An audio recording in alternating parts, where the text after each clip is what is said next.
It's official. England brought it home. 2022 European champions. Amazing. Sarah and I don't think our neighbors liked us today because A lot of screaming going on. Y'all saw it on Instagram. Yes. We saw things I never thought I would see before. Body parts were flying. Kind of. But congratulations. The Lionesses, England, are the 2022 Euro champions. Well, realistically, the 2021 because it got pushed back. But you know what I mean. So I actually saw a quote that Jill Scott said she doesn't know if she's going to be able to sleep for like a week. No. A week, yeah. Yeah, I would be so excited. I mean, I am so excited. Yeah, we're pumped for them. So that's what we're going to talk about. We're probably going to miss a lot of things. We're going to talk about 2 or 3 major things that did happen. But like I always say, sometimes when big things happen, this might be a series. Every single day we might do a little different facets of what happened. Because there's so many things that really went on to make what happened tonight or last night so special. And obviously, the other side of it, a lot of things happened that did not go Germany's way. And things that happened to them yesterday, a few different things just did not go in their favor. And I'm not even talking about like reffing or anything. We're going to get into that. But first of all, it was the biggest attended Euro final in history. I believe the official was like 87. I'll put the graphic on. Like 87,000. 1,000. But they almost hit capacity. But there was 8 people who ruined it. Yeah, didn't show up. Didn't show up. So those 8 people, we're looking for you. Yeah, are you guys okay? First of all, that was major. But right off the bat, major news. I was stunned. Sarah and I could not believe what we heard when the announcement was made that Alex Popp was injured during the warm-up. Yeah. I could not believe it, Sarah. I know. Talk about bad luck. Yes. That's like the worst thing for a major tournament, especially she's on such a high. She's on top of the world. And then this happens. And we were just talking about her. She's going to be a household name. I mean, she still will be in America, but I said this was going to be her game. And to get injured, and it was apparently like a muscle strain, something of that nature, that was it. She was out. And they showed her on the bench at some points, and it was just, I felt so bad for not just her, but her whole team and the whole country, all of Germany, for it to, but that is sports. That is the highs and the lows of sports at its finest, She isn't the first person that's happened to, and she's not going to be the last person that's going to happen to. Yeah. So for her not to be there, Sarah and I were shocked. And at that moment, I thought 2 things could happen, Sarah. One, Germany's going to maybe... it's going to throw off the rhythm because she isn't playing. Or number 2 is that's really going to motivate them to say, we don't have Alex Popp, but hey, it doesn't matter what we don't have. We're Germany. We can win this, Right. We're going to go over some parts of the game, but we're going to go over like the big things. And starting off, it was kind of, I don't know. I felt like I could feel like the nervous tension from the English side. They looked good, but it was kind of a manic atmosphere. That's what the commentators, Julie and Ian, were talking about. It was kind of a manic back and forth. And the reason I point out England at that point is because remember at the very beginning where Ellen White went up to the German goalie and was like bumping into her? Yeah. Fight in the first few minutes. Yeah, that was a little weird. I just thought maybe that was just Ellen. Ellen does kind of have a reputation for kind of throwing her body everywhere, but I thought it was really weird. Hey, if you got a body, you got to use it. Yeah. Sometimes.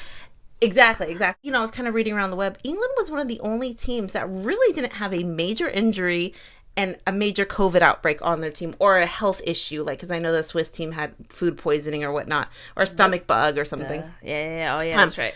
They really had good luck in this tournament, and obviously a lot of it might have just been being in their home country. Yeah. There isn't those variables of drinking new water. I was just going to say, they're used to the water. Exactly. Well, and that's another thing I guess we'll talk about. Netherlands, they won in their home country, so being at home is so important a lot of times, even though I heard Julie and Ian talking almost like the opposite. It is very hard to win at home as well. So it's both sides. A lot of pressure. In the first 10, 15 minutes, Beth came really close. England was in control. And then Germany in the first 10, 20 minutes kind of took over. So England was in control and then Germany took over. Lucy Bronze had a header. There was a lot of England opportunities that could have come to something. There was a lot of yellow cards in this game, and yes, we're going to get into it in a second, but there was a lot of yellow cards. First one came from Georgia Stanway. She got a yellow card, and her face, it was one of those faces that said, I have a yellow card kind of thing. Then Ellen White got a yellow card. So 2 players within the first 23 minutes got a yellow card. And that's relatively early in the game. So they got 2 yellow cards. Then one of the biggest events happened in the 25th moment. There was a little scrum. So there was a corner kick, and then there was a scrum in front of the net. That moment, I don't know how Germany didn't score, meaning it looked very close to Germany going to score. Mm-hmm. But it looked as though Leah Williamson had a handball. Oh, yes. And I'm going to show the picture from all angles. It's hard to tell, but from the pictures I've seen, it does look like a possible handball. But this is the thing.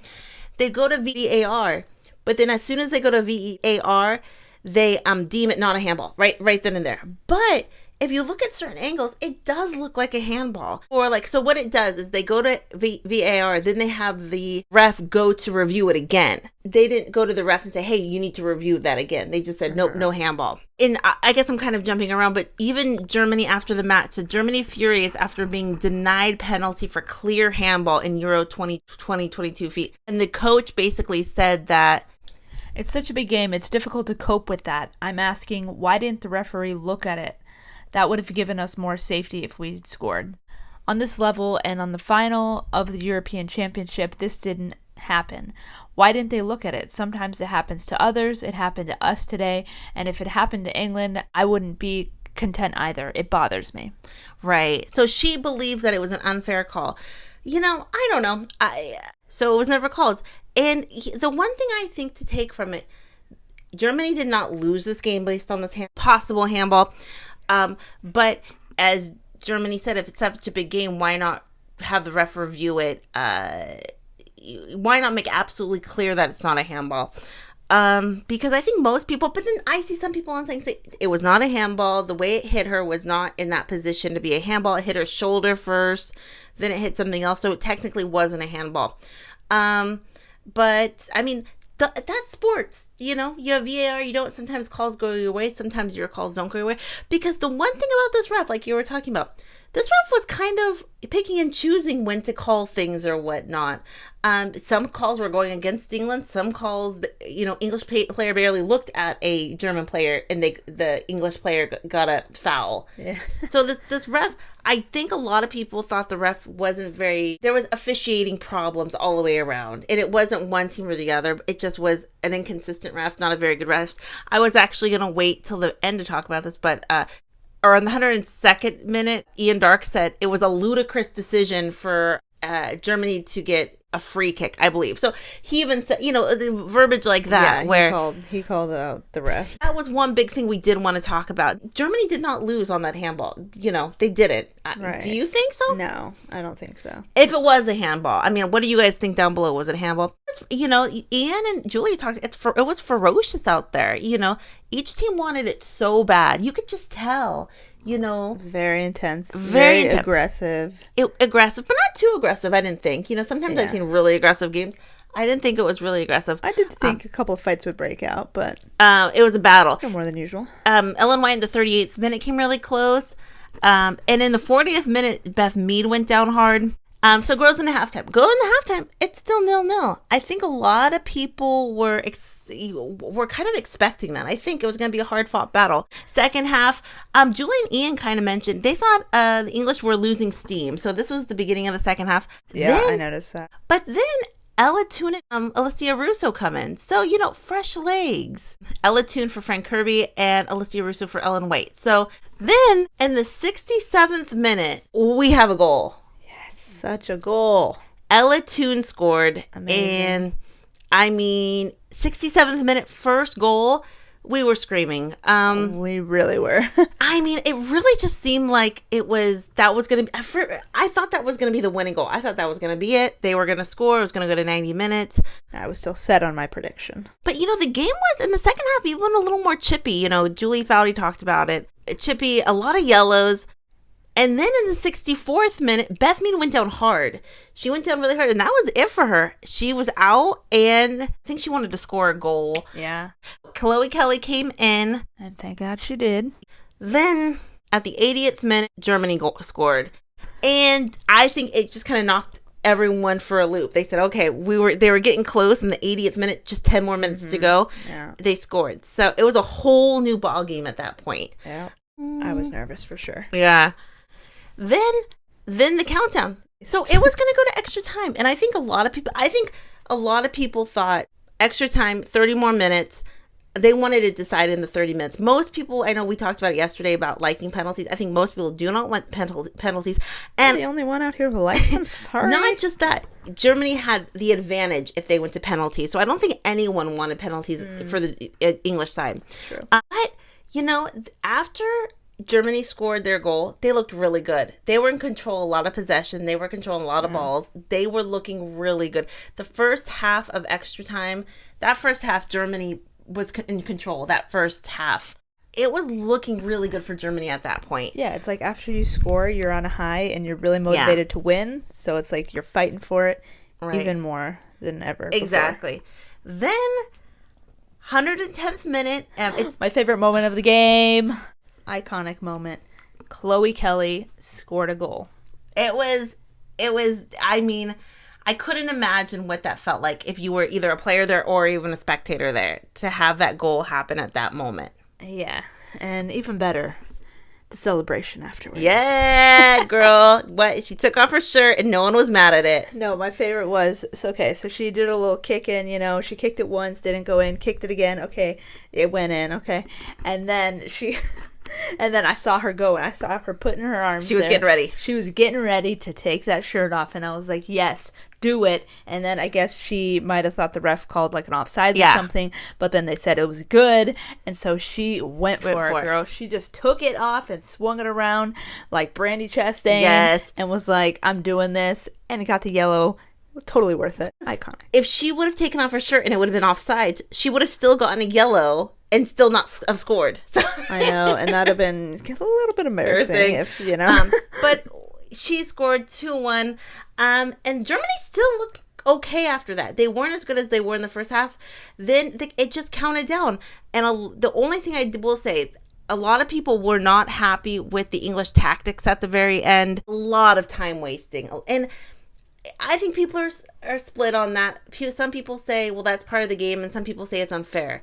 It's a little bit of both, if you ask me. It is a little bit of both. But, I mean, do you want to win, or you want to cut it really close? Do you want to give the Germans opportunity, or do you not? That's what it comes down to. Because even if it's unfair, I mean, I think any team who's that close to winning it would have been, I don't want to say the same thing, but basically. I would have done the same thing. But the time wasting, I did see a lot of kind of criticism about England doing that. But after 120 minutes, England were your official 2022 Euro champions. Woo! Wild match. I mean, I think we're going to do a video again maybe about the celebrations and about other things, but that's pretty much about the match. And, was it controversial? A little bit. I don't think the overwhelmingly people thought that possible handball was going to make an out difference, but I did think people thought the officiating was a little questionable. I saw somebody say, we got called out for fouls that weren't even fouls. I mean, but that happens every tournament, Right. So I did say, but England, I said in yesterday's video, it was controversial. England could not lose this match. I really felt that. Was that your official prediction? It was. It was so exciting, so happy. First major championships for the English team, men or women, since 1966. Ooh, making history. Love it. I love it, yeah. Prince William was there. Handing out medals. Giving hugs. I didn't even think they could hug. I didn't think they could hug the common people. They can't hug royalty. I know, right? It was such an exciting game. And Team Germany, so many things just did not go their way for some, but they talked about it on the broadcast. Germany were kind of not on the radar. They had lost some games leading up into the Euros.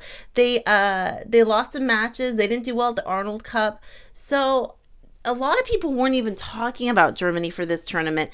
And a lot of people were talking about England. So, but then after COVID and everything, it's the way it goes, the way the cookie crumbles. But Germany, one hell of a match. And whoa, you said hell. Sorry. But Germans weren't letting up. Their defense wasn't letting up. And it just takes one goal. But that's sports, that's what I say. It was such an exciting game to watch. I was standing for the last 20 minutes, last 15 to 20 minutes. I was on my feet. It was just exciting. It was a nail biter. It was a battle. It truly was a battle. It was bloodshed. The tide is turning for people respecting women's sport. And I also did see this, but they were talking about it, when men's soccer or men's football is played, especially say last year at the Euros, it's a very hostile crowd, whether it's your team or not. It's a hostile, aggressive crowd. These crowds at the women's games, from everything I've heard, not aggressive, not hostile. It's people who come, who love sport, who love watching. It's none of this aggression that you see at the men's games. Good. That's what it should be, and that's what it's all about. And I think that's one of the reasons why women's sports, it's an atmosphere. It's like a family atmosphere. I was thinking the same, yeah. Yeah. What did everyone think about, or who were you pumped? Germany played amazing game. Did not fall their way. They were, of course, crushed. And but they're strong. One thing about Germany, they have the reputation for being just a strong team, and they're gonna come back better than ever. I know it's cliche, they're gonna come back for the the World Cup or what, but they really will. I'm just happy England won, and so pumped for England. I mean, I can't imagine. These women are gonna be superstars. Beth Mead Golden Boot. They're gonna be superstars. Are they gonna even be able to walk down the street? Legends, exactly, celebrities. Does anyone have a voice left after what happened? Questions, comments down below. What did everyone think? Congratulations to the English, to the Lionesses, to one hell of a game. Serena Wiegman, legend, will go down as one of the greatest coaches of all times. Yeah, for sure. For sure. Congrats. Netherlands, and 4 years later, England. Crazy. Hot stuff. Questions, comments down below. We'll talk to everyone later. Have a great night. Bye. Bye.